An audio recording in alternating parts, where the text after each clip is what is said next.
let's talk singles. Everything you possibly need to know when you go out to buy singles to make sure that you get the best price possible and to make sure that you don't get taken advantage of.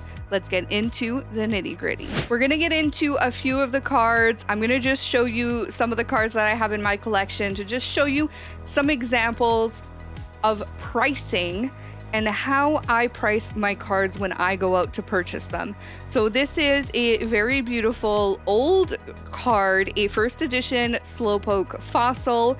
Now, one of the first sites that we use is price charting. It's a very easy site. You're going to put in the card that you're looking for. So in this case, we're looking for the first edition fossil. I primarily only collect non-graded cards, and so it will say ungraded and will give you an average price. This card is currently going for $1.86. At that point, you would write that down on your phone or on a piece of paper. Yes, chef. Yes, chef. And you have a rough idea the price this card is currently going for.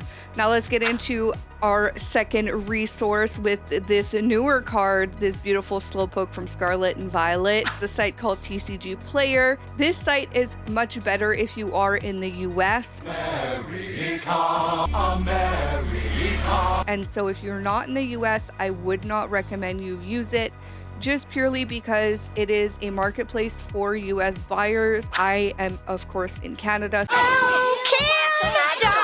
So I haven't used it myself. This card is currently still quite expensive. I'm very lucky. One of you beautiful subscribers actually gave it to me when we pulled it. I'm very happy and thankful, so thank you so much. Now, last but not least, and by far the resource we use the most, and the one that I would actually recommend you guys use, this is the one most card shops use. So if you're going into card shops and buying cards, I think it shows that you're a serious buyer to card shops if you say that you've comped on eBay. This card is one of the most expensive cards I have in my collection. It is currently going for about $20. As you guys saw on the thumbnail, I want you guys to guess which price you guys think is correct. So in the comments down below, I'd love for you guys to guess which one of these three prices is actually the correct one. And we're gonna go into eBay. I'm gonna show you guys how to properly comp this card, and we're going to tell you guys exactly what the correct price for this card actually is. The first thing you're gonna wanna do is download the eBay app if you don't already have it on your phone. If you don't have a phone, you can just simply go to ebay.com and do it on a laptop. It's pretty much the exact same step. The only thing is there's going to be one step that's slightly different, and I'll explain that to you guys in a second. Click on that search for anything, and you're going to want to put Slowpoke Psyduck GX, which is the name of the card, and then put the numbers. So go GX 35236, which is the number of the card. So that is the easiest way to make sure that you've got the right card that you're looking for. Then you're gonna see that there's a bunch of different cards for sale. Now, here is where most people will make the mistake. They will comp based on cards that are currently on sale. Now, card shops don't actually care what's currently on sale. They wanna know what has already sold. So, this is the step that gets a little bit confusing, but bear with me and follow me here. What you're going to want to do is go to your filter tab and go show more. Now, if you're on a computer or a desktop, this is going to be on the left-hand side of your browser. Just scroll until you see this section. You're going to scroll. I know it's a little bit far. And go to sold items. Both of these will automatically click and go sold and completed, and you go show results. And this is where you guys become pro comping people, and this is where the card shop is going to know that you actually know what you're talking about. Clever girl. Obviously, this very first one is a PSA 10, so it's a slab. It's a card that's actually been graded, and so we're not looking at a graded card, so we can ignore that one. The second one is going to throw you guys for a loop. but it is actually an auctioned card, and so we can ignore that. Now, some people will be like, oh, that guy got a really good deal. He did. But if you actually go into the listing, you'll see that that card's not in really good condition. So there's a reason that person paid a really cheap amount of money for that card. The next listing is a bit of an odd listing, so we'll ignore it. So the first real listing we're going to look at is this $18 free shipping.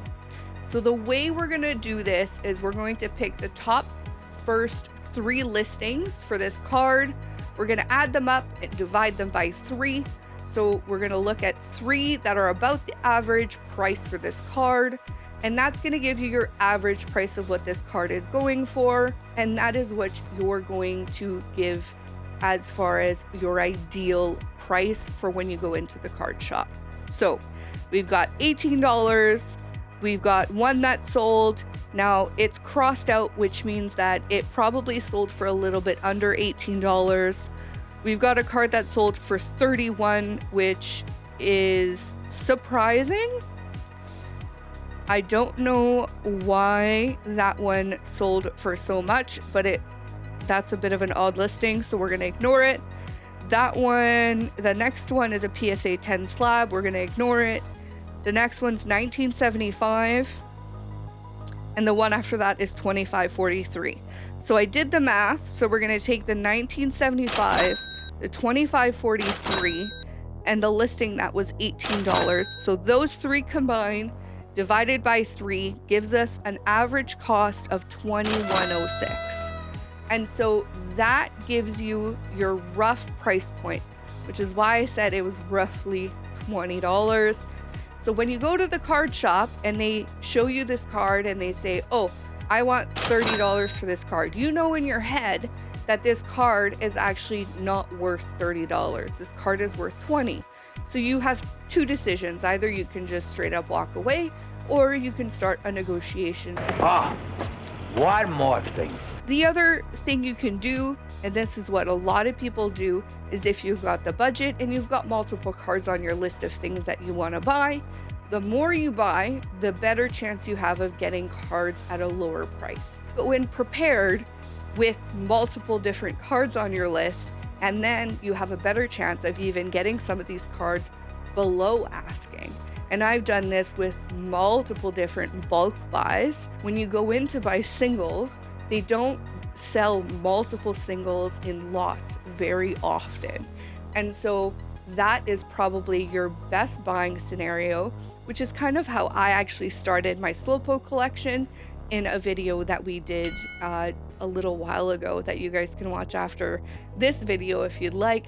So in summary, the reality is, if you want to make sure you're not taken advantage of and you want to get the best price possible, you have to make sure that you're prepared, make sure that you know as much information about the cards that you're looking for, and above all, make sure that you have all the information in one place, that it be on your phone, in a notebook. Just have all that information in one place so that you have the knowledge that you need going in to a deal like going into a card shop and buying a set of singles. I want to make sure that you guys have positive and good transaction, especially in card shops. I hope this video is helpful. If you have any questions at all, leave them down in the comments below, and we'll see you guys next week. If you'd like to keep on chasing on, click on this video next.